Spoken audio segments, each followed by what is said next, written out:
This is the practice that has to do with the modeling session that hasn't been given in the course. So this practice was about understanding and practicing about using a model. The SIMSNIC model is a model for simulation of N2O emissions, and that was devised for cropping systems in Spain. The model was developed in the Basque Center for Climate Change, and the main developers were myself and Patricia Gallejones, who was actually doing her PhD developing this tool. The version has only been devised for training purposes, so this is not available for the public. But if any of you think it could be interesting for your research in the future, just let me know, and maybe we can work it out to try to modify it and redevelop it for other conditions. So the main principles of the model are coming from an experimental data report from different serial trials in Spain. This report that was published in 2006 was trying to capture the information from several nitrogen balances at the field scale from cereal cropping systems in different sites in different places in Spain. This was mainly taken into account in the Mediterranean area of Spain.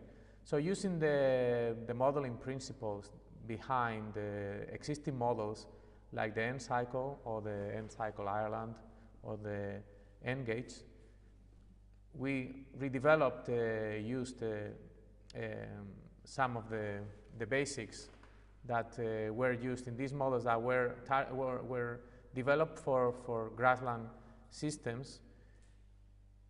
We modified these models, and we produced a new tool that was meant to be for cropping systems, rotations, in 2016. This is the model SIMSNIC. This is how it looks like the screen. So the SIMSNIC model used as the main information a report full of field scale nitrogen balance data from different cropping systems in Spain. This was a report published by Miguel Quemada, 2006.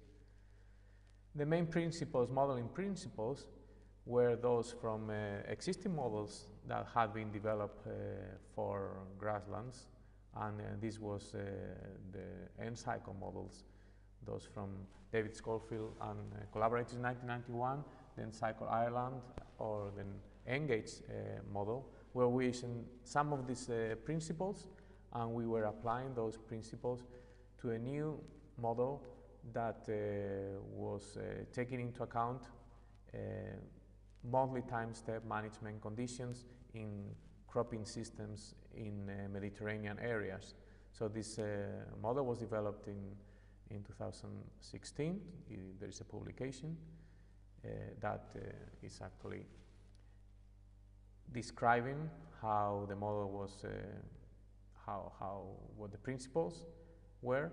And the main objective of the model, the SIMSNIC model, was trying to develop a tool that would be useful to investigate really the effects and the interaction between climatic conditions, soil conditions, and management on nitrous oxide emissions, and also on productivity of yields and other side effects, nitrogen losses, such as ammonia, nitrate leaching, and NOx.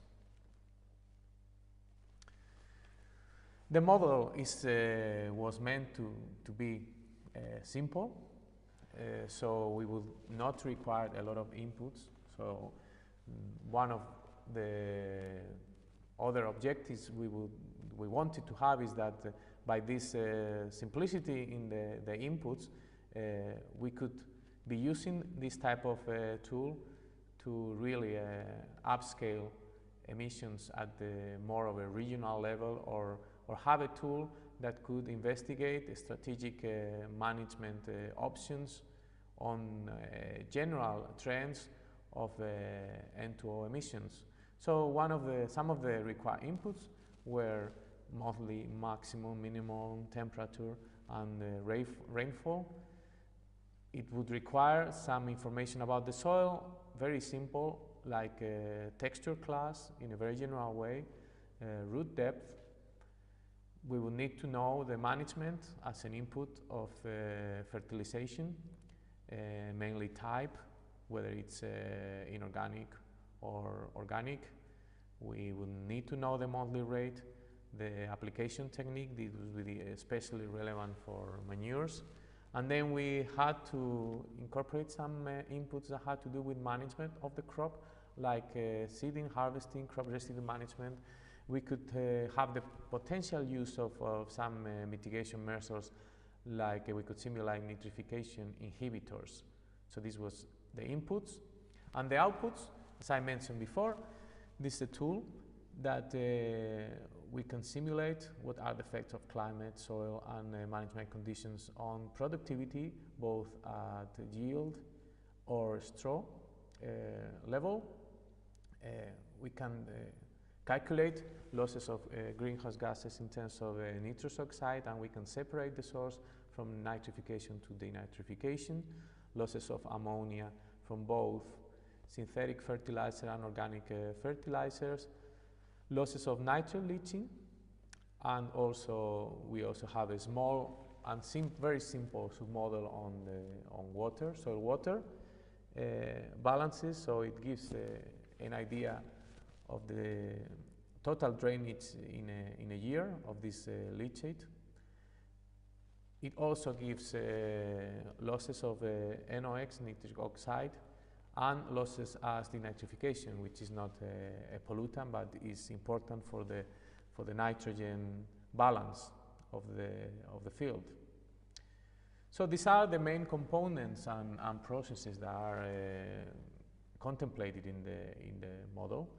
We have in blue some of the inputs that are being used in the model, such as fertilizer nitrogen, the nitrogen that is deposited from the atmosphere, and there is also an element of soil nitrogen that is already in the soil, coming from the past years. There are some very simple processes simulated, like nitrogen mineralization, also nitrogen uptake by the plant, and yield. Both mineralization and nitrogen uptake are mainly simulated through empirical equations. So this is very important to take into account to know about the potential application of the version that we have at the moment. So this version is only applicable to the region that has been developed for, and the application in other regions would require recalibration of some of these equations. Some of the outputs that I already mentioned is volatilization of ammonia, N2O, both from denitrification, nitrification, N2, nitrogen leached, and it also has a proportion. It provides the proportion that is leached and the proportion that is actually non-leached from the nitrogen, inorganic nitrogen that is in the soil. This nitrogen that is not leached would be assumed to be passed on to other oncoming years.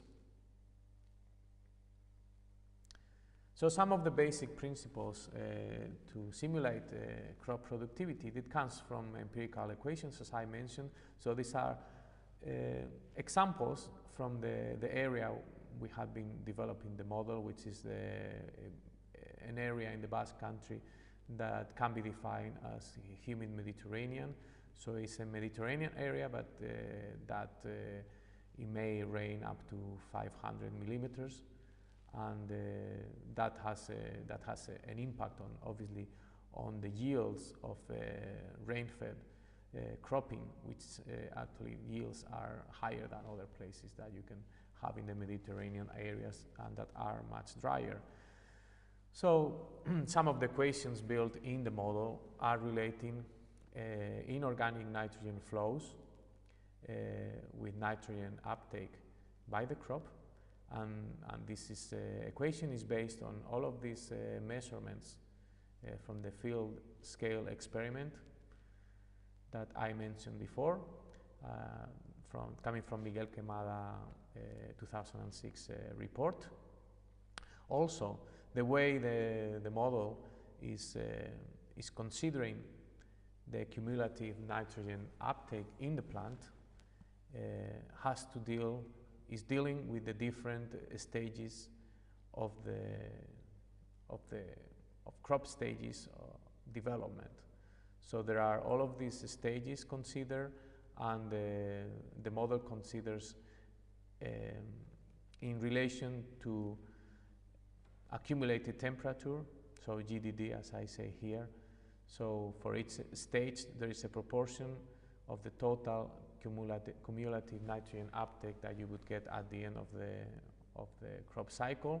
So each stage you would have a proportion that would be depending on how much temperature, accumulated temperature has been happening until each of the crop development stages. This was for winter wheat, and we also calibrated this for rapeseed. So the same idea, using different stages in rapeseed, stage development, and using other type of data. Also the model, the crop submodel has been calibrated to estimate dry matter yield as a function of nitrogen uptake. This has been done for these conditions in the humid Mediterranean area in the Basque Country in Spain. This has been done for wheat and for rapeseed. So here we have fitted all of this field scale information based on nitrogen balances studies. We have fitted that to different curves or a line depending on these crops. So coming back to the processes that the model is capable of simulate, the volatilization is the ammonia volatilization is mainly a function of different emission factors that depend on inorganic nitrogen and climate. The denitrification and nitrification are based on factors that were already contemplated in the N-gauge model, so namely inorganic nitrogen, water field pore space, which is a way to measure soil water, and soil temperature. So once we were developing the model, we had to, I have already told you how we are contemplating what the factors we are using, but at the process of developing the model, we contemplated many other ways that we could have done it.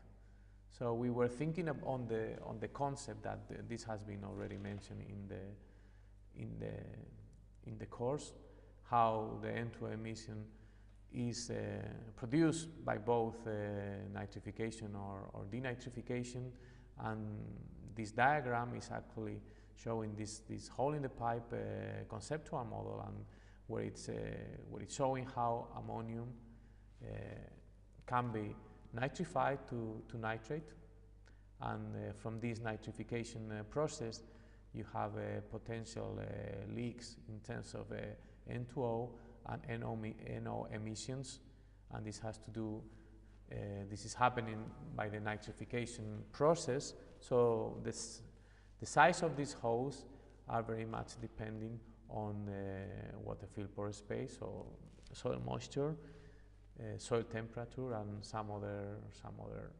factors. So that nitrate that has been nitrified by the nitrification process can both be lost to N2 by denitrification, or can partly as well be lost to N2O and NO emissions, so by denitrification, depending on different factors. So the size of the pore, which is in this conceptual model representing how much of this nitrate that is flowing in the pipe could be lost in between nitrate and N and the full denitrification, which would go to N2. So this would be really mediated by factors such as soil water, temperature, pH, and some other factors that we were thinking and contemplating in the model. I mean, we obviously could have taken into account, if we wanted to represent mechanistically what are the main processes resulting in N2O emissions, we can go to a very complicated representation. This has been already mentioned. What are the main mechanisms? I mean, we are not just talking about nitrification or denitrification, but there are other processes like nitrifier denitrification or methane oxidation that are mediating these nitrous oxide emissions and are also affected very differently by different conditions that you can see them here. It's not just temperature, soil moisture, we're talking about carbon availability, for example. And well, this is obviously the mechanistic representation of the processes regulating N2O emissions, but we opted for a more simplified idea of how to estimate or how to simulate N2O emissions. So we first tried to simulate how much of the nitrogen, inorganic nitrogen, is denitrified or how much is nitrified. And then from the nitrogen that is denitrified, yes, we had to split the nitrogen that would be denitrified into N2O emissions and that nitrogen that would be denitrified to N2 emissions. So some of the factors that we could have taken really and are in the literature to really split this nitrous oxide and N2 emissions from denitrification. The main one, and the one that you hear quite a lot, is soil moisture, soil water field pore space. So it affects actually negatively the soil water, the soil water in the split into N2O and N2, which means that the more water you have in the soil, the more anaerobic is the soil, so the more denitrifications tend to go towards N2 emissions instead of N2O emissions. For soil nitrate, this is also a factor that affects the N2O from denitrification, so the split between N2O and N2. So this is actually an opposite direction to us. So the more soil nitrate, it looks like it favors the more N2O compared to N2 emissions. pH is the opposite in this sense, so the more pH. So you have a denitrification rate that increases from acid to soils with a pH an optimal level of 7-8 as optimum denitrification, and then it decreases, but looking at the literature, this is a less important factor than the previous one. Easily degradable carbon, this is an important factor, and even, well, in general, denitrification is very much enhanced by this easily degradable carbon. So therefore, when you have practices that may promote soil organic carbon increase, if some of this soil organic carbon is also in an easily degradable carbon very soon after you have incorporated this practice, it can promote the denitrification. For soil temperature as well, obviously denitrification is promoted like most of bacterial processes, but for the N2O N2 ratio, the more soil temperature, it tends to promote more N2 emissions compared to N2O emissions. But some of these effects really are not very constant in the literature. So that's why when I put question marks, these trends are really controversial and not always found in this way. So soil moisture certainly is a good proxy, and I put two examples actually from the time I was doing field research.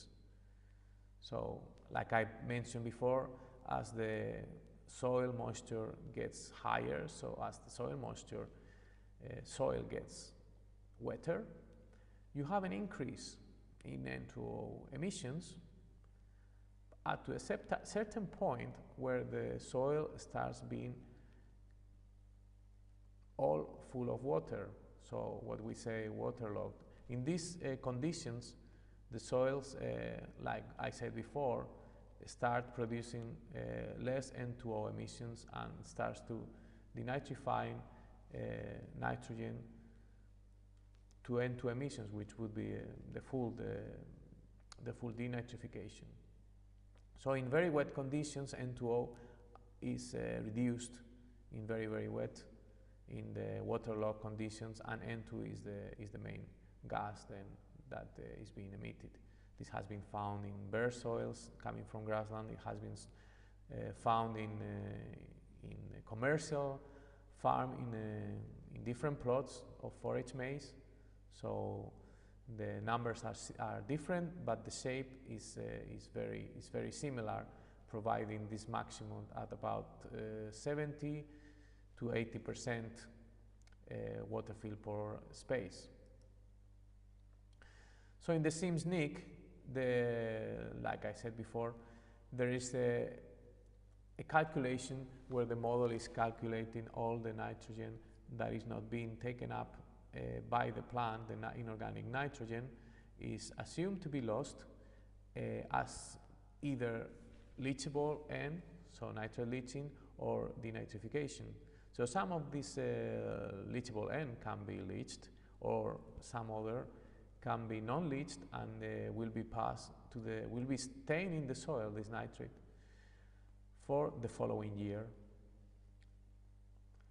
Some of the denitrification would go into nitrous oxide and some will go into N2. So the way the SIMSNIC model estimates this ratio of N2 and N2O from denitrification is using these three factors. One is the soil moisture, another one is the mineralization, and another one is the mineral nitrogen. So part of the denitrification is also a function of the texture of the soil. This is calculated in an empirical manner by the model. So this is the relationship between water fill pore space and the fraction of N2 divided by N2O that you have from denitrification that is lost in the model. So like I said, the more the soil, when the soil gets wetter, N2, so nitrogen, gets promoted over N2O emissions. So nitrate leaching is estimated in the model as a function of soil texture and drainage amount. This is based on this study. And some part of this nitrogen is not leached, and so this is very much a function of different textures. So what this is showing is that this is a hydraulic effective rainfall, which is similar. It's not the same, but it's similar to the value that would be annual drainage. And the model uses this type of equations for the different textures. So to actually estimate what is the proportion of the nitrogen that you have until the cropping system that could be actually leached. So if you have a lot of nitrogen left over after a crop has been harvested, if there is no rain until the next cycle, so which I would mean there would be this very small amount of drainage, then there would be only a proportion of the nitrate leach that would be actually, the nitrate, sorry, that is in the soil, that will be actually leached during that year, and this will depend on the texture of the soil. So we can see that for a very sandy soil, this will actually happen mostly at any drainage conditions. Almost 100% would be leached during a year, but the contrast would be a clay soil, heavy clay soil, where it would take about 500, 600 milliliters in the drainage to make all of the nitrate be leached. So as I said previously, the model incorporates a very simple model to estimate the soil-water balance. So this is the typical model based on different layers of the soil and the water infiltrating on the different layers of the soil, depending on the weather conditions and depending on the characteristics of the soil. So with this slide, I'm going to actually show some of the results of the model that we were using actually to provide for the description of the model and for the validity of the model. So first thing that we did was the sensitivity test. This was a very simple exercise where we used information from the 50 last years of this Araba province in the Basque Country in Spain, from climate information. We were using a winter wheat monoculture, and the factors that we evaluated for this sensitivity test were the fertilizer rate. So we tested different application rates, annual application rates, different potential timing possibilities, whether we were using 2 or 3 applications. We were investigating soil texture. We were also looking at the different climatic, different years that we had in this 50 last year. So we were looking at selecting some humid, dry, cold, and hot years and seeing how the model was behaving. We also had some tests on different fertilizer types, different slurry application techniques, and we also looked at, briefly really, because that was not something that we had a lot of information. We had a small test on whether we would be using tillaging or not tillaging. So these are some of the numbers that it came out. For example, for the different annual fertilizer rates, different soil types. This is loam, sandy loam, and clay loam. And these are for each fertilizer rate, we had results in terms of nitrous oxide, nitrate leaching. This is in kilograms nitrogen per hectare. These were results in terms of dry matter, so tons of hectare per hectare. We also estimated the emission factor, looking at using the same idea as the emission factors that you have studied in the course. So we were just looking at what was the proportion of the N2O emissions from the nitrogen that was fertilized, that it was coming as a result of the simulation. So we have here that soil type, actually loam, sandy loam, clay loam, would actually affect drastically these emission factors. Okay, we also looked at the yield scale N2O emissions. So this just reminded you one of the presentations that Alberto and Luis gave in these days. These are the N2O emissions, not in this case not referred to the fertilizer, but in this sense referring to the yields of that you have produced, to the crop yields. So some of the things that we actually found is that there was a non-linear relationship between fertilizer rate and nitrous oxide. So in for example, in the IPCC, this emission factor of N2O is all 1%. In this sense, we had some values that were closest to 1%, like for loam soils, but we had lower emission factors for sandy loams and higher for clay loam soils. We also show here how the emission factor would increase generally, at least in the loam and the clay loam, with higher fertilizer rates. This is simulated emissions, obviously. So this is actually some of the visual results of this sensitivity test. So here we have yields. This axis is reflecting nitrogen fertilizer rate. This is organic. These graphs, organic fertilizer, and this is results for mineral fertilizer. So we can compare the results that were using manures and the results that were using synthetic fertilizer. And this was done for different rates of nitrogen fertilizer application, from 0 to 200. So this is the reflecting 50 years climate. So this is not that it's stochastic model, but what is giving this variability is really reflecting the variability of the inputs in terms of weather conditions of these 50 years in the area. So this would be translating this central point of the median value, and this would be the quartile 3 maximum, quartile 1, and the minimum of the results. So we had the results for yield, so we obviously see some increase both for organic and for mineral. The increase is more drastic in the mineral fertilization for yields as fertilizer increases. N2O emissions for organic fertilization, the increase is not as steep as for mineral fertilizer. Also the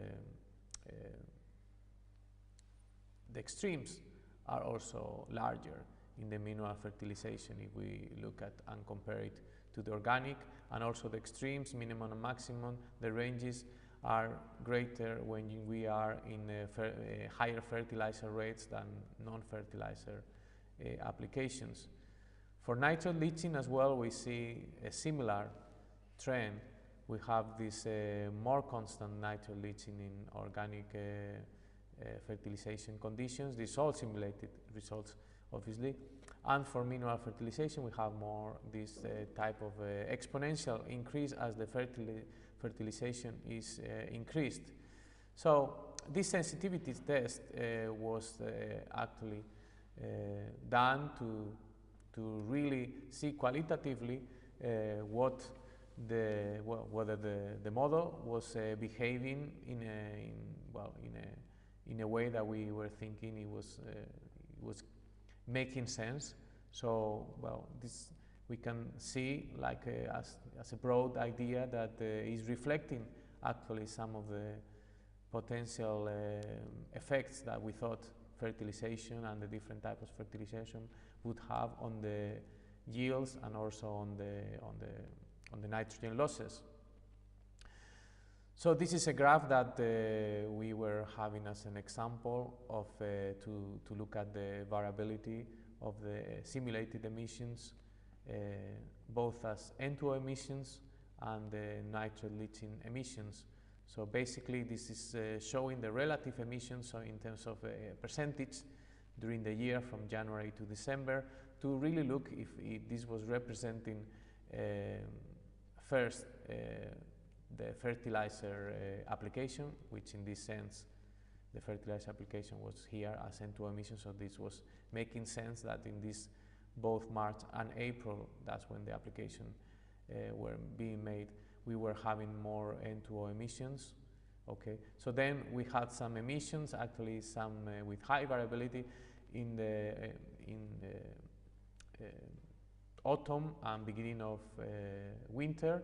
This is mainly, we think, or we were translating this as a reflection of the nitrous oxide emission that were coming actually from the mineralization of the nitrate that had been left after the crop has been harvested, and well, once the rainfalls of the autumn and winter, whether they happen, that's why of this variability, if they happen, there are large risk in some occasions. This would be reflecting this point, some winter or some autumn that probably was a wet autumn. So in this autumn we would have potentially large N2O emissions, possibly coming from this mineralization of where the nitrogen has been left after the crop has been harvested, the soil nitrogen. For nitrate leaching, also this was reflecting the nitrate, the percentage nitrate of the total nitrate that was leached within the year. So again, reflecting things that are coming that we think it's well, makes sense. So most of the nitrate would be happening in winter, early spring, and also in the late autumn, early winter.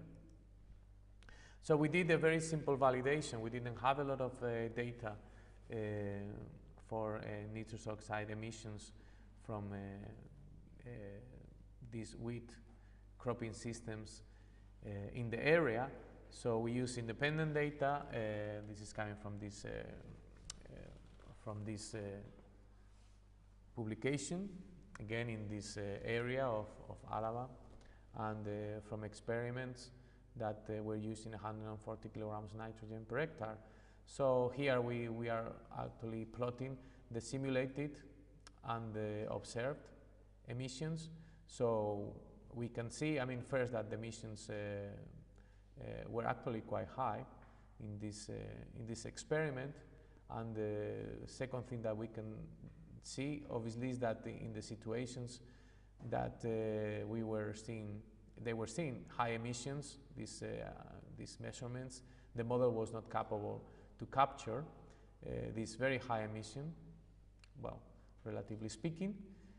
Other here as well, not capable, but the positive thing was that the model seemed to be reflecting at least the shape of when the emissions were taking place. The limitation of this validation is that we didn't have a lot of data, and to our peace of mind, we have to say that these results were really unexpected, very high measure N2O emissions. So this is also something that we need to take into account. It would have been great to have more data to really improve this validation for N2O emissions, also for soil water. So we realized that in some occasions the model was picking up well the trend and predicting, but for very low conditions or for very high soil water conditions, the model was not able to predict these extreme conditions.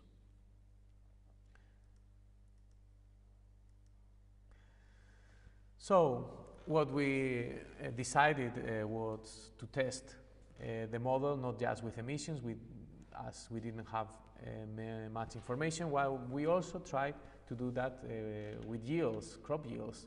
And with that, we actually tested different experiments for different years. And given the simplicity of the model, we were quite happy in some of the years. We can see here for 2001 that it was actually predicting quite well. For 2008, 2007. Okay, there are some discrepancies in 2004, 3, and 2, but in general, I mean, there is quite a lot of variability already in the experiments in this year, so it's not a surprise that the model cannot really reflect all of this variability, given the simplicity of the structure. But we were happy that we thought some percentage of this variability was reflected by this model. So this is the R square. So well, it's reasonably good, between 0.7 to 0.93 between the observed and the simulated data. So the conclusions that we got from the development of this model is that, well, once we evaluate and we try to sell our model and what are the good things and what is the applicability, well, the good things, and that was an objective, is that is the simplicity. So by this simplicity, that means that well, we can use it in a way that we can generalize scenarios with very small amount of inputs, and most of these inputs are available.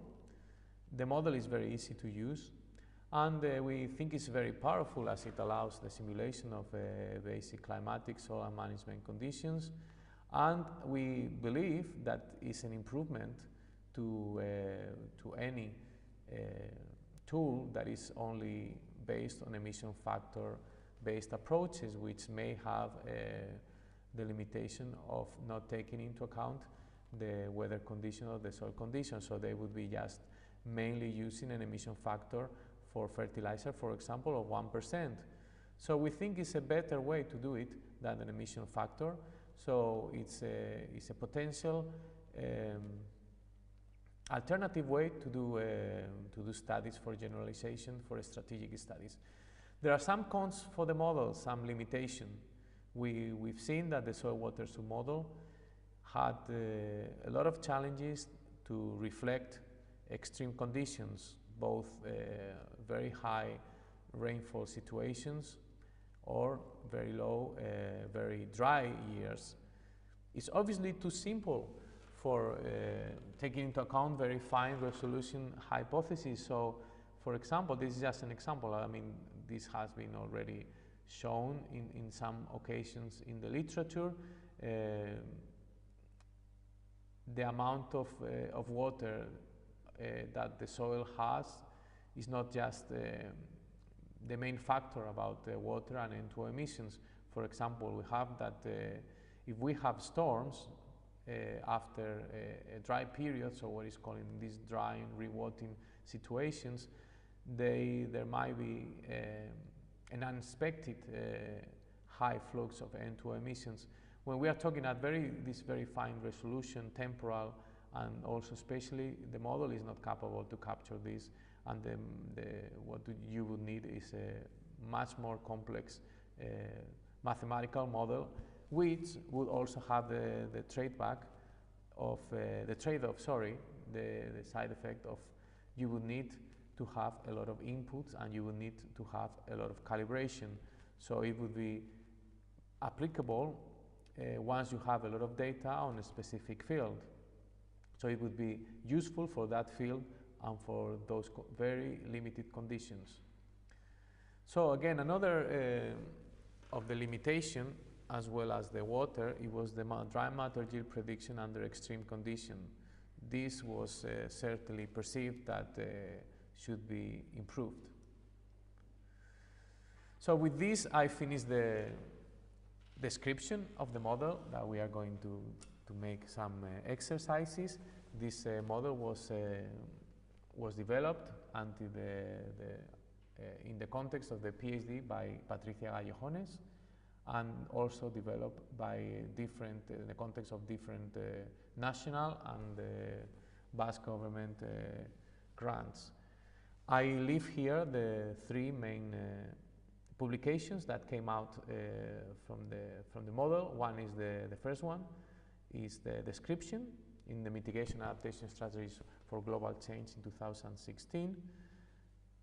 The second one is really an application that I haven't mentioned. We use this model together coupled with the life cycle assessment to actually assess the potential sustainability in terms of greenhouse gas emission of creating biofuels that were grown in this province, mainly biofuels that were being originated by having crops of wheat or rapeseed in this area. And one other study that is connected to this model is this study where part of the information to validate and calibrate was used, and this is a study of nitrogen balance field scale study of 2012, and this was published in our nutrient cycling in agroecosystems. Okay, the practice is about using the SIMSNIC model.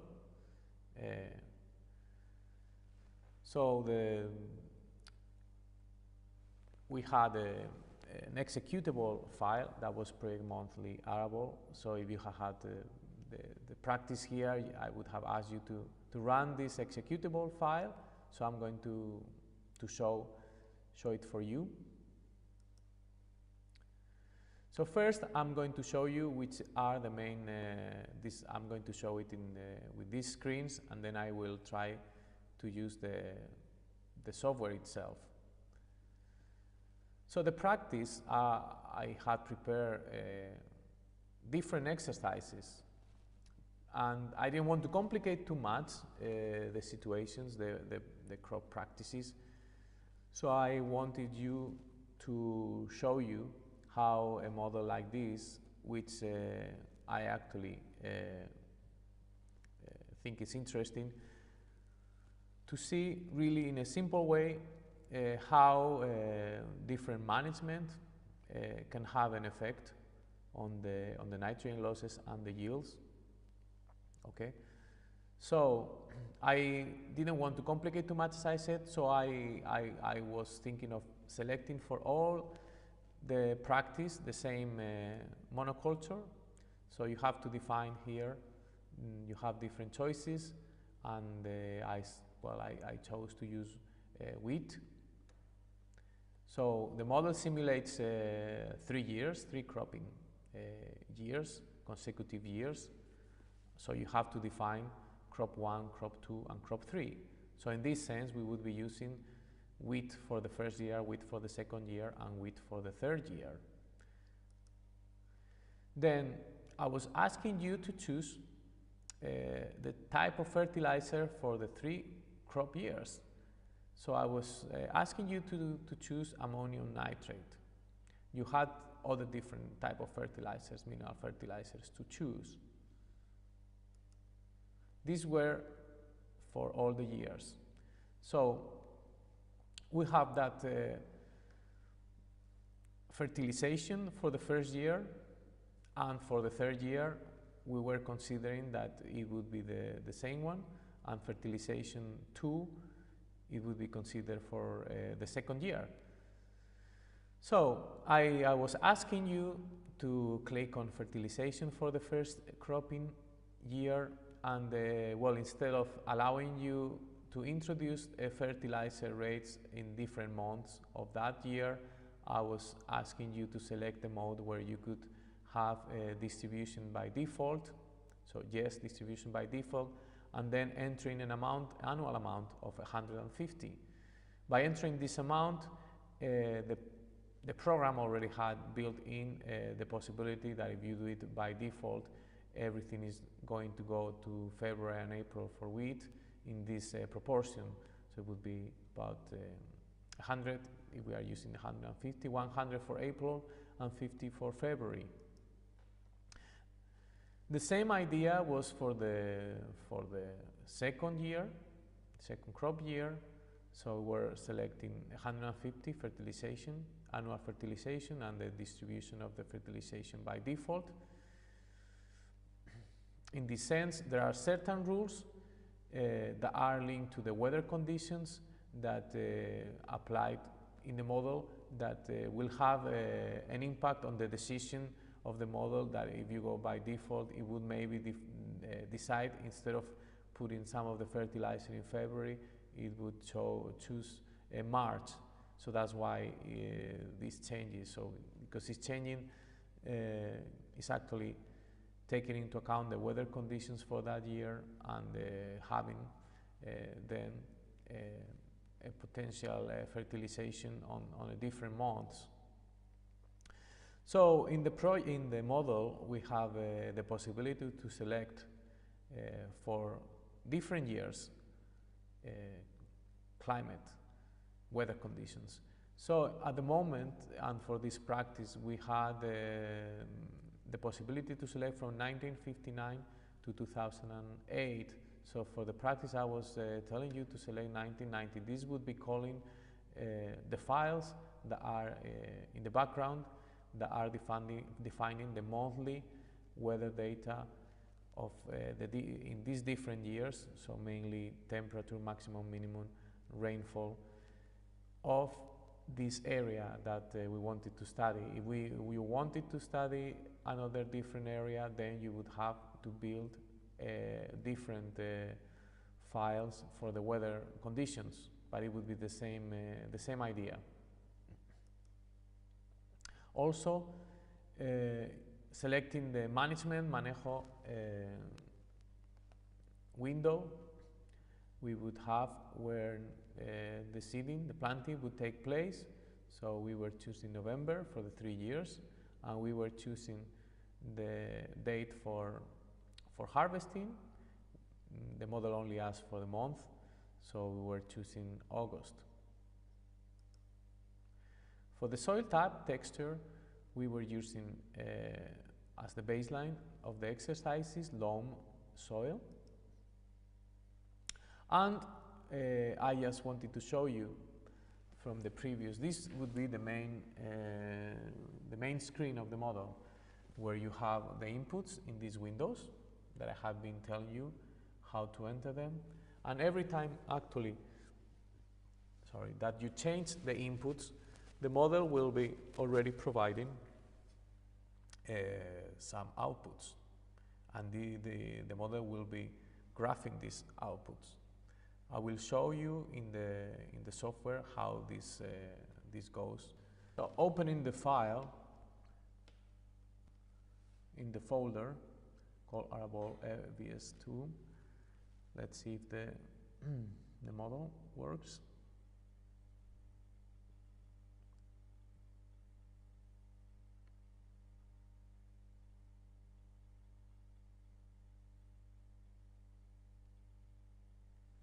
Okay, so this is the main screen of the introduction, and we enter the main screen of inputs and outputs. So as I said before, we were choosing wheat in all situations, and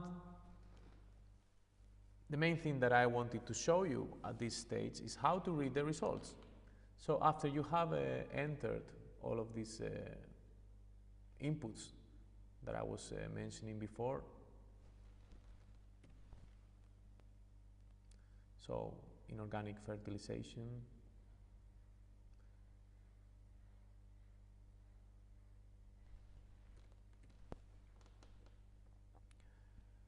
for the 3 years,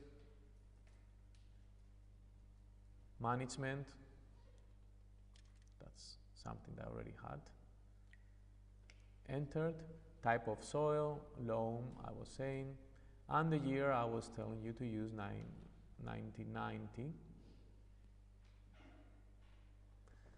So the way to read all of the results, you have in these graphs, you have for two different years, for the second year and the third year, you have for each month what were the results. It's self-explanatory here. So in this window you have nitrogen flows. You can either choose N2O emissions from denitrifications, but you could also choose N2 from nitrified leaching as well, mineralization, ammonia emissions, nitric oxide emissions.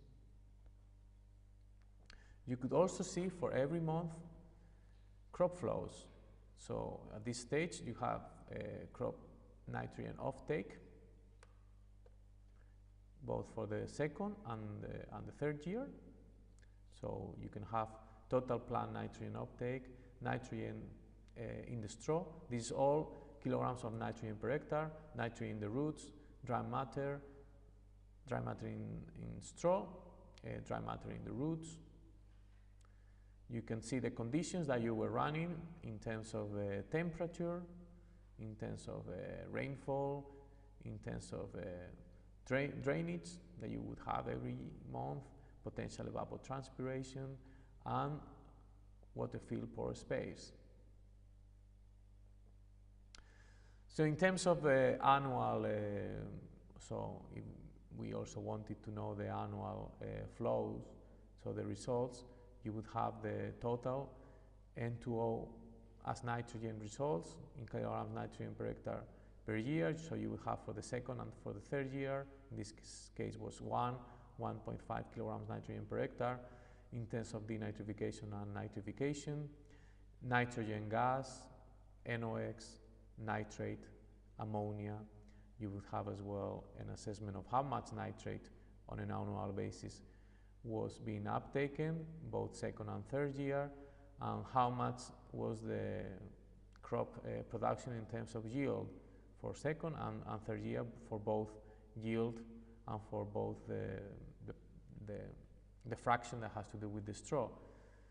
Also, this would show the year we were simulating and the amount of drainage per year that the model would be simulated. This would be the simple submodel that has to do with soil water conditions or dynamics. The first exercise was really to familiarize with the outputs of the model. So this is something that I have already mentioned. So the second exercise was actually trying to change the year and seeing what the results would be. So in this sense, like I said before, the idea was to use, for example, a drier year. So I was suggesting using 1973, and then using a wet year, which would be 1977. The results that we would have got would be for this drier and for this wetter year would be here, okay? So the second exercise was really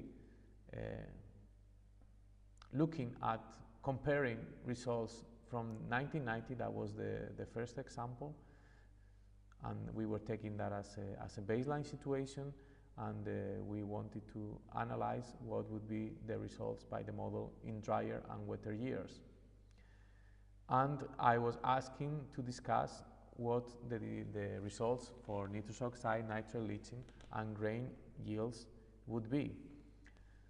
So the discussion here very much would go, if we look at the nitrous oxide emissions, we would say that for the drier year, you would actually have, if we look at the second year, for example, this is the second year, the second column, we will have that 1990, you will have 1.7, and for the drier year, you would have 1.3. So you would have a reduction on N2O emissions. But if you look at both second and third year, I would see that for the first year would be actually the opposite. So this was not really a factor that would affect a lot consistently. But if we look at the wetter year, this was dramatically much more increased, the N2O emissions. If we compare to the 1.2, 1.723 or 4.4, we see that the model is reflecting that wetter years would have more N2O emissions in the losses if you have the similar management, comparing similar management. If you look at nitrate leaching, these differences are even more drastic. So we see that nitrate leaching is much more enhanced in the wetter year, and it's reduced in the drier years compared to the baseline. And if we look at the grain yields, the model is reflecting that wetter years under these conditions are kind of increasing yields. So we're passing from 6.2 to 6.7, and from 6 to 6.6. And it's also reflecting that drier years and less irrigation, you will also have lower yields. So we can think, at least, we don't know whether this is correct, we don't have observed data, but at least the behavior of the model is, it makes sense. The third exercise is trying to look at changing the soil type and what would be for the same conditions that we had in the field in the baseline, what would be the effect of having the same conditions but just changing the texture of the soil. What would be the effect, okay, on a sandy soil or on a clay soil? So the results here. So remember that the baseline conditions were on loam soil. So this is in between sandy, which is a very free drained soil, and on the other side of the spectrum of the texture, you have clay soils that are very heavy soils which have poor drainage. So again, if we look at N2O and nitrate leaching, we have that sandy soils very much are reduced compared to the loam soils, so it has a dramatic effect. And for clay soils, it has a dramatic effect in the opposite direction. So we have, well, from 1.2 to 5.1 or 1.67 to 12 to 14 kilograms nitrogen per hectare. So clay soils, heavy soils, promote denitrification and promote N2O emissions. This obviously is always difficult to generalize, but for the conditions that we were running, which are not very wet conditions, this may be the case. If we had a place that is rainier, then the clay soils, what we would have actually would be greater losses possibly as N2 instead of as N2O. For nitrate leaching, we would also see this effect as well, that sandy soils tend to leach generally more than clay soils, especially if you look at the second year, but we don't see such a consistent result here, consistent behavior. The fourth exercise was meant to be to look at different fertilizer rates. So looking at, instead of 150 a year, looking at 100 or looking at 200. So two different rates, one below and one above 150. So if we look at the results, the baseline being 150, we had the lower fertilizer rate and the higher fertilizer rate. So the idea was to look at what was the impact of N2O, nitrate leaching, ammonia, and crop yield. So in all cases, and this probably was expected, fertilizer rates, as fertilizer rates increased, losses increased, as N2O, nitrate leaching, ammonia, but also crop yield increased.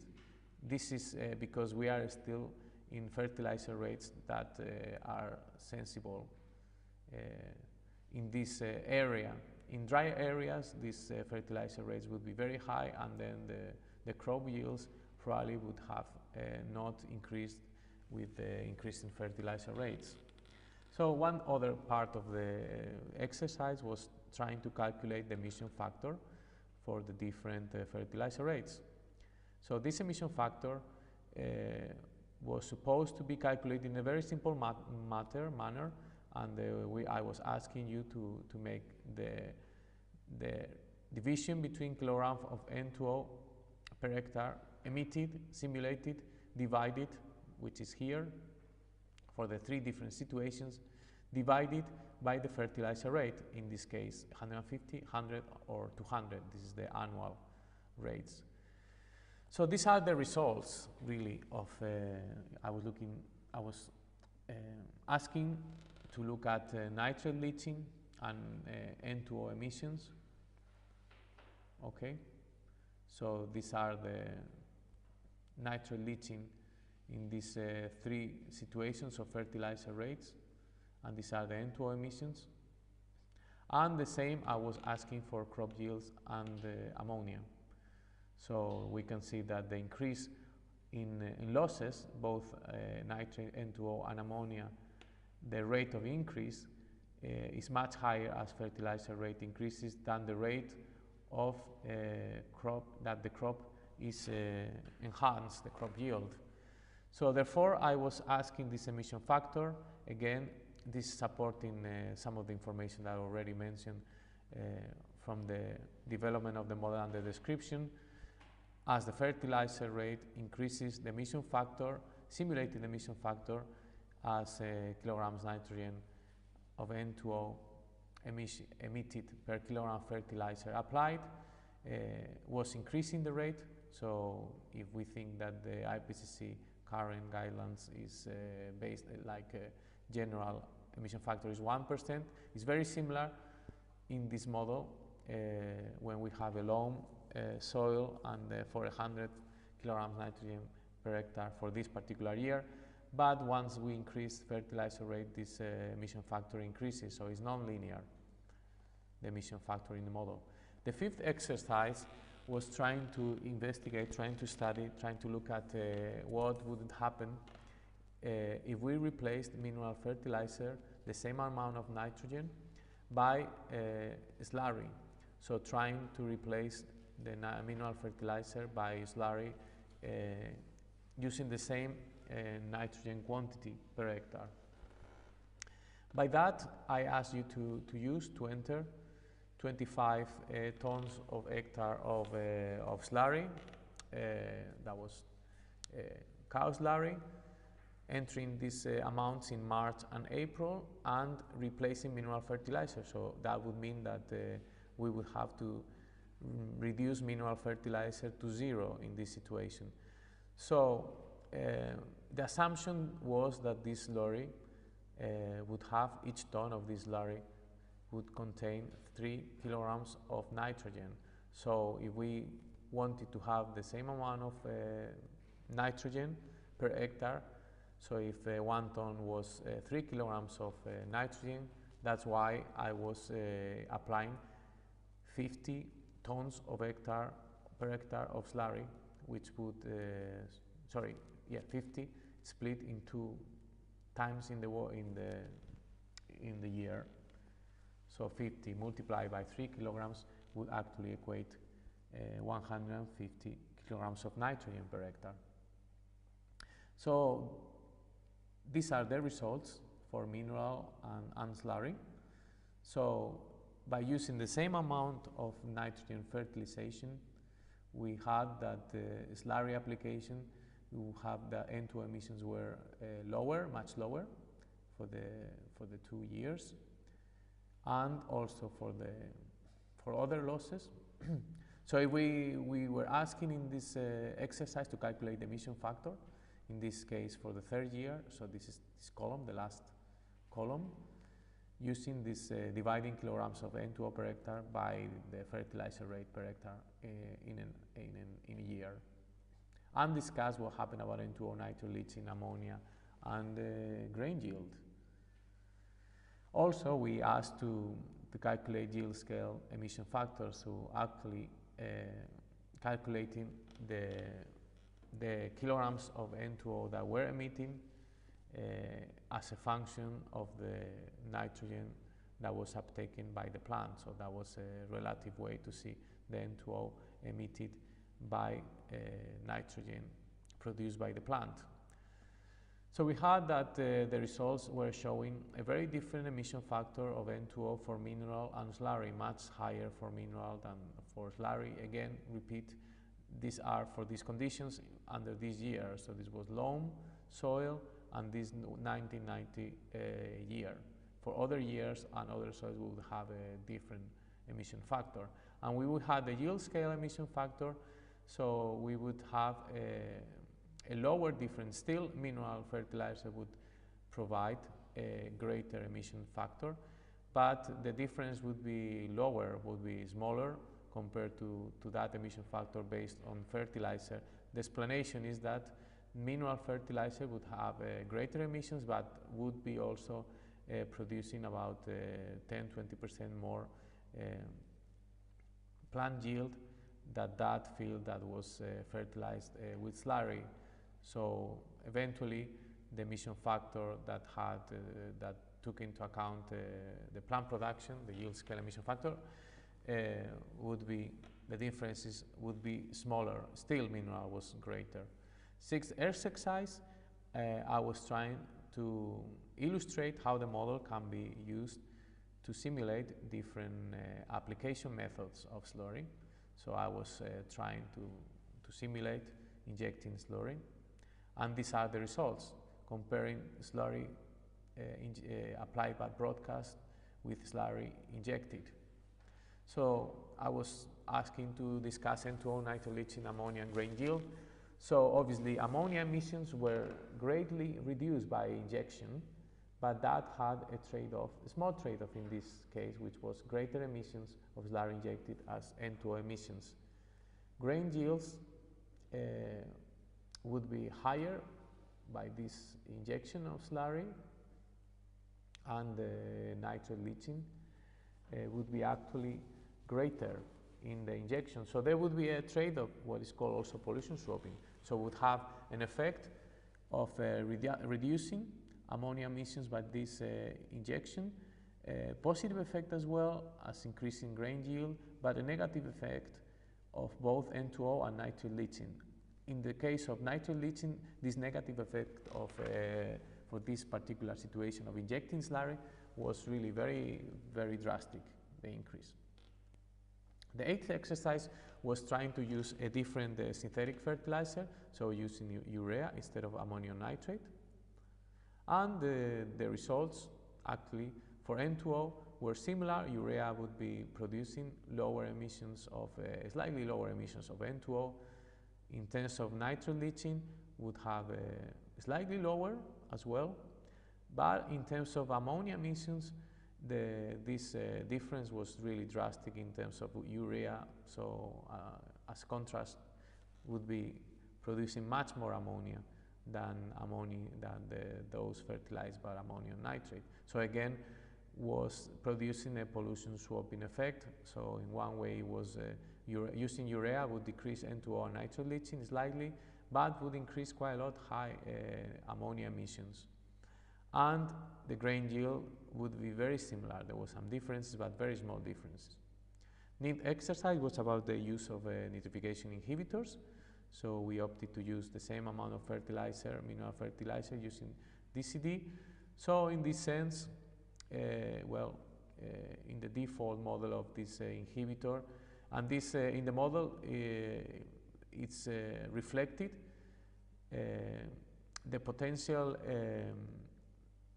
reduction in the inhibition in terms of temperature and also soil water conditions. So this is inbuilt in the model, so it's not just a simple factor, but also reflects the mechanisms behind the nitrification inhibitors that are actually reducing the potential beneficial effect on the inhibition when you have higher temperatures and moisture conditions. So N2O would be anyway reduced by N2O emissions. Slightly increased, quite slightly, not very much, but slightly increased grain yield. Nitrate leaching was highly reduced in this case. Ammonia was similar. So this was just a particular example. And the 10th exercise was really using a rotation. So intercalating between the first and third crop, a rapeseed. So the results were just looking at these two different years. First year would be reflecting rapeseed, and second year would be reflecting, third year, sorry, would be reflecting wheat, this column. So this was just to illustrate how the model would have very different results for the two different rotations.